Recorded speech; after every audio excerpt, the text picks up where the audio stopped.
Assalamualaikum warahmatullahi wabarakatuh. Perkenalkan, nama saya Afriza Putri dengan NIM 1904030028 kelas MBS 4A.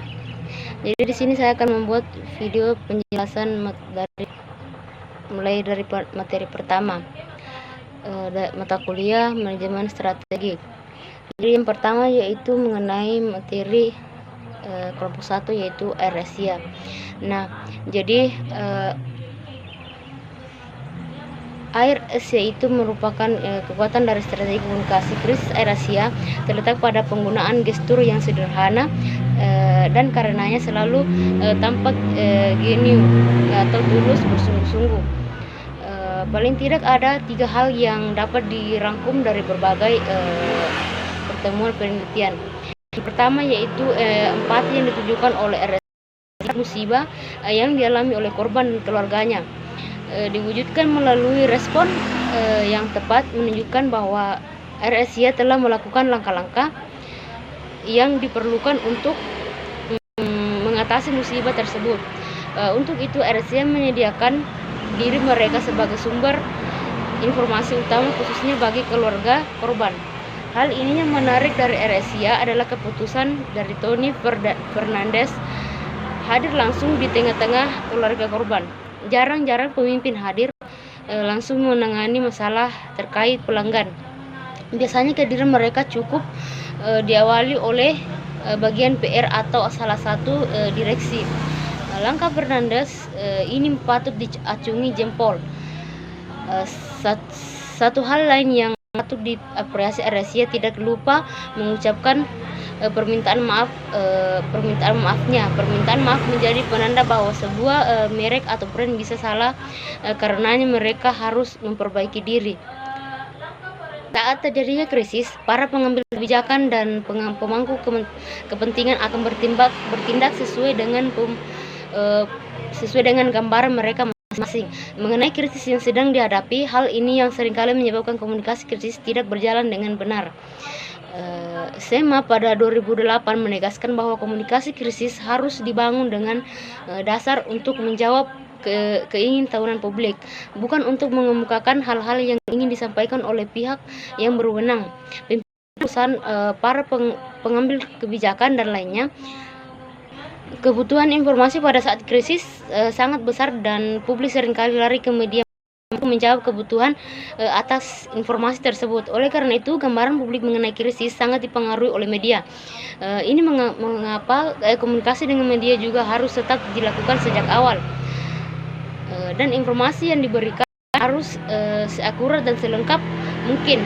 Untuk kepentingan ini, manajemen Air Asia menyediakan informasi yang kontan untuk wartawan berupa siar pers maupun pertemuan-pertemuan resmi dengan awak media serta sebuah hotline yang bisa diakses oleh. Untuk selanjutnya yaitu kelompok 2 yang membawakan materi yang berjudul Facebook. Nah, Facebook merupakan salah satu sarana komunikasi melalui media internet yang dibuat oleh seorang mahasiswa lulusan Harvard University dan mantan murid Ardley yaitu Mark Zuckerberg pada 4 Februari 2004. Pada tanggal 11 September 2006, Facebook resmi dibuka untuk umum dengan alamat email apapun. Manfaat Facebook bukan hanya untuk pergaulan, tetapi juga sebagai sarana komunikasi, mencari perkataan hingga kampanye. Laporan terbaru dari The Daily Mail menyebutkan bahwa kecanduan situs jejaring sosial seperti Facebook atau MySpace juga bisa membahayakan kesehatan karena memicu orang untuk mengisolasikan diri. Suatu hubungan mulai menjadi sering ketika para individunya tak lagi menghadiri social gathering, menghindari pertemuan dengan teman-teman atau keluarga, dan memilih berlama-lama menatap komputer atau ponsel. Ketika akhirnya berinteraksi dengan rekan-rekan, mereka menjadi gelisah karena berpisah dari komputer atau ponsel. Selanjutnya itu materi ketiga yaitu mengenai Aqua di PT Aqua Golden Mississippi Tbk. Nah, sebagai perusahaan pelopor air minum mineral pertama kali di Indonesia, yang menerapkan go public yang tujuannya adalah memperbaiki struktur menjadi lebih sehat.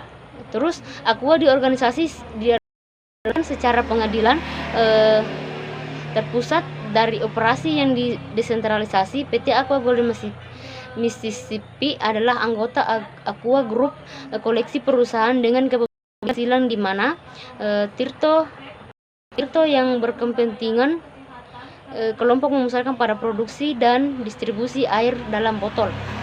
Pemilihan bentuk nama Latin adalah netral dan tidak ada kepentingannya dengan kelompok suku tertentu.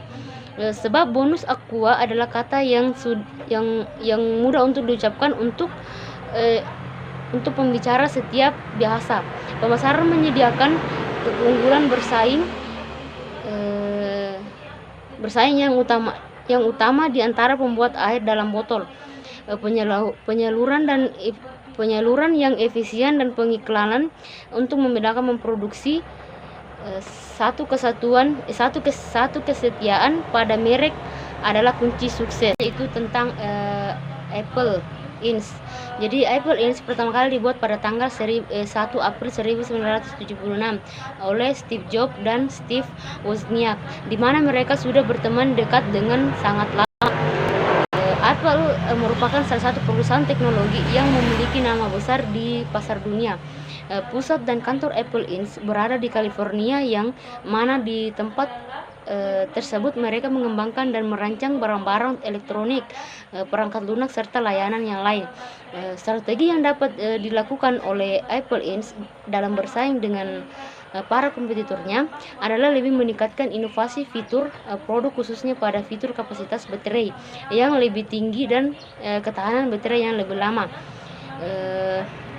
Mengingat bahwa adanya pengembangan fungsi fitur produk Apple seperti kamera, layar, aplikasi, dan lain sebagainya semakin meningkat, sehingga membutuhkan penggunaan baterai pada hardware dan software semakin besar pula. Melihat kompetitor juga semakin lebih di depan Apple dan dari segi fitur baterai dalam hal kapasitas dan ketahanan.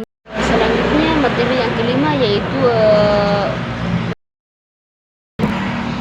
jadi berdasarkan dari pembahasan di atas dapat diketahui bahwa Jeff Bezos sedari kecil sudah sangat tertarik dengan teknologi, bahkan terus berlanjut hingga remaja, yang dia mendapat penghargaan Silver Knight dan beasiswa merit nasional. Setelah dia lulus dari universitas, dia seringkali berpindah kerja dari Bankersturz hingga Die Sau dan CEO. Namun dia keluar dari pekerjaan dan jabatannya, dan dia lebih memilih untuk mengelola perusahaannya sendiri yang bernama Amazon.com, yang mana awalnya bernama Kadabra. Berbasis di sini, untuk pertama kalinya Amazon.com mendapatkan banyak sekali investasi saham dari investor. Namun pada akhirnya para investor menjual saham mereka dikarenakan pertumbuhan Amazon.com yang sangat lambat. Namun setelah krisis pada awal abad 21, perusahaan Amazon.com kembali bangkit dan menjanjikan banyak sekali keuntungan.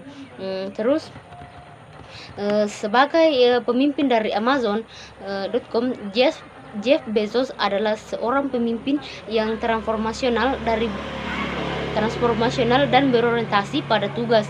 Dia adalah pemimpin yang memikirkan perubahan untuk perusahaannya supaya menjadi lebih baik lagi dan selalu berinovasi. Jeff Bezos juga dikenal sebagai perencana dan pemberi hasil melalui kreativitas dengan tujuan jangka panjang Bezos dan kebutuhan serta keinginan publik, dan karena kemampuannya untuk berinovasi dan berimajinasi, ia mampu membuat perusahaannya tumbuh dan berkembang seiring waktu, yang mana membuat lekat pengguna Amazon.com dikarenakan pengelolaan yang bagus dari Jeff. Terus selanjutnya yaitu ekonomi, yaitu perusahaan McDonald. Jadi McDonald memiliki kekuatan. Yang pertama yaitu memiliki sistem delivery, terus yang kedua McDonald menempati outlet mereka di wilayah strategis dan mudah dijangkau. Terus yang ketiga, McDonald memiliki tempat yang bersih serta menyediakan tempat bermain anak-anak. Namun perusahaan McDonald memiliki kelemahan. Yang pertama yaitu McDonald memiliki harga yang kurang untuk sebagian masyarakat. Terus yang kedua, manajemen of franchise kurang memperhatikan integrasi kliennya. Yaitu materi yang ketujuh yaitu perusahaan KFC.